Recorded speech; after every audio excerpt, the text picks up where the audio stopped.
ഇന്നത്തെ ചോദ്യം ഇങ്ങനെയാണ്: 0.333 എന്നതിന് തുല്യമായ ഭിന്നസംഖ്യ ഏത്?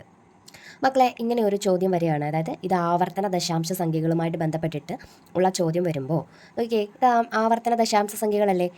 ഇവിടെ ഏതാണ് ആവർത്തിച്ചുകൊണ്ടിരിക്കുന്നത്? 3 ഇങ്ങനെ ആവർത്തിച്ചു കൊണ്ടേ ഇരിക്കുകയാണ്. അല്ലെങ്കിൽ 1 ആവർത്തിക്കുകയാണ്, 2 ആവർത്തിക്കുകയാണ്. അങ്ങനെ ആവർത്തിച്ച് വരുന്ന ദശാംശ സംഖ്യയുടെ ഭിന്നരൂപം എങ്ങനെ എഴുതാമെന്ന് ചോദിച്ചു കഴിഞ്ഞാൽ സിമ്പിളാണ്.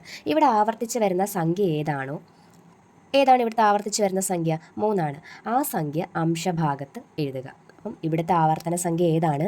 3 അതിനെ നമ്മൾ എന്ത് ചെയ്യണം? അംശഭാഗത്ത് എഴുതുക. ഇനി ഛേദഭാഗത്ത് എത്ര സംഖ്യകളാണോ ആവർത്തിക്കുന്നത് അത്രയും 9കൾ എഴുതണം. ഇവിടെ ഏത് സംഖ്യ മാത്രമേ ചെയ്യുന്നുള്ളൂ? 3 മാത്രമേ ആവർത്തിക്കുന്നുള്ളൂ.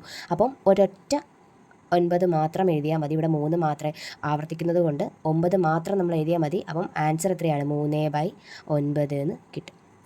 ഒന്നുകൂടി പറയാം: ആവർത്തിക്കുന്ന സംഖ്യ ഒരേ ഒരു പ്രാവശ്യം അംശഭാഗത്ത് എഴുതണം. ഛേദഭാഗത്ത് എത്ര സംഖ്യകളാണോ ആവർത്തിക്കുന്നത് അത്ര എണ്ണം 9കൾ എഴുതണം. അപ്പോൾ ഇവിടെ എത്ര സംഖ്യകളാണ് ആവർത്തിക്കുന്നത്? ഒരു സംഖ്യയല്ലേ ആവർത്തിക്കുന്നുള്ളൂ, 3 മാത്രമല്ലേ ആവർത്തിക്കുന്നുള്ളൂ. അതുകൊണ്ട് എന്ത് ചെയ്യുക? ഒരൊറ്റ 9 എവിടെ എഴുതുക? ഛേദഭാഗത്ത് എഴുതുക. ഇനി അങ്ങനെയല്ല, 0.3636 ഇങ്ങനെങ്ങാനായിരുന്നു വന്നിരുന്നെങ്കിൽ നമ്മൾ എന്ത് ചെയ്തേനെ?